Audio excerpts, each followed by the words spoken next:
ব্যক্তি হারাম খাবে সে ব্যক্তির নসলে বংশে তার সন্তান তার সন্তান তার সন্তান কোনোদিন ভালো মানুষ পয়দা হবে না। বলেন নাউজুবিল্লাহ। বুখারী শরীফের ব্যাখ্যাকার হযরত ইবনে হাজার আসকালানী রাহমাতুল্লাহ আলাইহি তিনি বলেছেন, যে ব্যক্তি হারাম খাবে, হারাম খাওয়ার কারণে 40 পুরুষের মধ্যে তার বংশে কোনোদিন আলেম পয়দা হবে না। হারাম খাওয়ার কারণে, হারামে যে কি তেজ, ওই তেজের কারণে 40 পুরুষে তার ভালো মানুষ তার বংশে আসবে না। বলেন নাউজুবিল্লাহ। তাহলে আপনি আমি যে কি খাই আর বংশে ভালো মানুষ কি আসবে, আসতে পারে?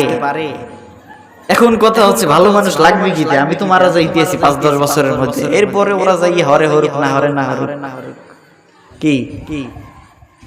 আপনি মারা গেছেন 40 বছর আগে, এখন মনে করেন কবরে আছেন, আর আপনার নাতি পুতি এরা আছে দুনিয়ায়। এমন সব কুকর্ম যত আছে সমাজে সব আপনার নাতি পুতিরা ঘটায়। খামারটা দেবে কারে? কথা যায় না। আপনি তো কবরে চলে গেছেন, ওই গালিটা বিকাশে কবরে পাঠাইয়ে দেবে, তোর দাদা আল নেইয়া তোরা আর করবি। বোঝেন কথা? বোঝেন? এজন্য বংশে ভালো মানুষ যদি পয়দা হয়, আপনি ইন্তেকালের পরে তখন আপনার ইন্তেকালের পর সেই সময় আপনি কবরে বসে আপনার নাতির নামাজ পড়বে, জিকির করবে, রোজা রাখবে, হজ করবে, যাকাত দেবে, যত নেক আমল করবে সব আল্লাহ তাআলা আপনার আমল নামায় বকশিশ করে দেবে।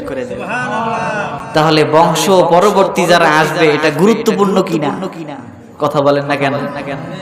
সন্তান আপনার আমার ভালো হোক, এটা আপনি আমি চাই।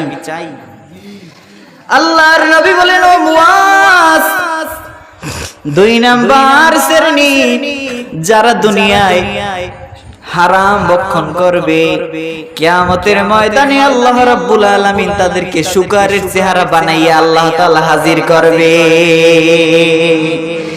3 নম্বরে, ও মুআজ, 3য় নম্বরে যেই মানুষ দুনিয়াতে যারা সুদ খাইবে, এই সুদখোরকে কিয়ামতের ময়দানে মাথাটা থাকবে জমিনের দিকে নিচে আর পা থাকবে উপরে, এই রকমের কঠিন মুসিবত দিয়ে কিয়ামতের ময়দানে সুদখোরদেরকে কিয়ামতের ময়দানে আল্লাহ হাজির করবে।